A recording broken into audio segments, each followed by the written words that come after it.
So what happens mechanically and what happens experientially? And why should I attend if I'm curious about this?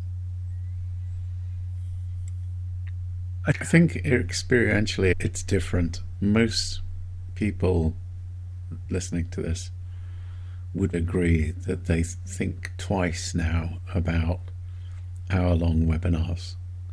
Is this something I really need to go and spend time doing? Is it of value? I look at invitations now and I go, I don't need to do that. I resisted Warmer Voices for a while because to me it was just another thing, another way of doing something. But I was pleasantly surprised because you get a human experience, and there aren't many webinars that you could say that about. We talk at a very human level about some simple stories that resonate with us when we give ourselves time and space to let them resonate with us. It's like newsletters in your inbox. I'm sure everybody gets lots of them. There'll be one or two that you look forward to, and for me, Warmer Voices is the sort of audio-visual version of that. It's a thing that I'm willing to return to, I'm willing to invest in because of what I get out of it, which is human connection and good thinking. I think the core of the way it works is 3 15-minute breakouts with different people each time, predicated on a question, but in every case, reacting to the first story. So people really get a chance to dig in to hear their own voice 3 times, meet new people. I'll just throw one other thing in that I think makes it different. We were just at a webinar that one of our crew members ran, John, and there were a lot of people. But as I was watching the chat, as it was going on, people were putting in links to who they are and links to their books for Warmer Voices.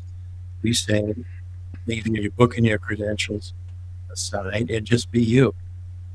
We're taught in our educational system and our business systems that if we are smart, if we have smart goals, if we process everything, if we optimize everything, it's going to equate to success. Success and satisfaction comes in lots of different ways in our personal and professional lives. But what we are largely missing is joy. And joy is really something that appears when we have space, when we come together with people who are just willing to step into a conversation and revisit it from different angles with different people. And that's where, quite honestly, the joy arises. And every single one form of voice that I participated in, I've walked away going, I met someone, I heard something, cannot wait for that to happen again.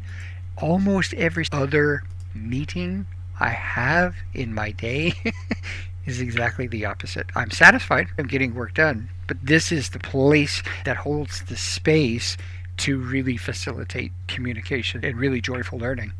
I always come away with some new connection I just would not have picked up before. In our video session with Joseph Wisney the other day, talked about how they have this metaphor that they don't create ideas, they find ideas. They pick them up like a shell on the beach. The experience, I think, of Warmer Data is that you just run into these pieces of clarity or pieces of insight that you just would never have run into without that session. It doesn't make logical sense, but it happens that way. It is step into the unknown. People you're not going to necessarily know, but there you are. And something in that story has touched you because the person tells from their own experience. And right away you say, geez, I don't know, maybe I should just listen. And you can do that. You can listen through all 3 rounds of time, but you are not likely to. You're likely to want to say something. Dave, I would add, we are evolutionarily wired to tell stories around a campfire. We really did share stories in these little communal settings in ways that really just simply held the space. It starts with a story. We are absolutely creatures of stories. When somebody presents a personal story like they do at the start, it sets the tone for the rest of the hour. And that is not what happens in business. Business is about outcomes. What really sets this apart from most every other experience that I have is this, by design, invites people in. Is there uncertainty and ambiguity? Of course, by design. That raises our awareness, that raises our interest. We go from out-group unknowns, if you will, to in-group shared experience in a very short period of time. And then we have the opportunity to repeat it in slightly different ways with different people, and we're forming these wonderful associations. And by the time we're done, after 1 hour, we have how many connections and how many shared stories and how many shared insights? It's phenomenal.